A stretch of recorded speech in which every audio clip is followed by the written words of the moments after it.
ቀኑ ከረፈደ ከመሸብኝ መጣሁ ደጃፍ ላይ ቆምኩኝ እንዳልገባ ፈራሁ በደሌን ሳትመዝን ግቢ ብትለኝ ኃጢአቴ ከበደኝ አላራመደኝም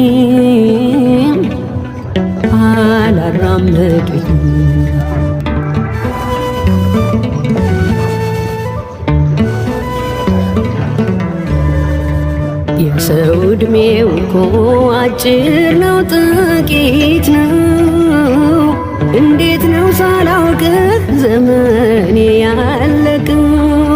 ጉብዝናዬን ዓለም ስቃ ተጫውታበት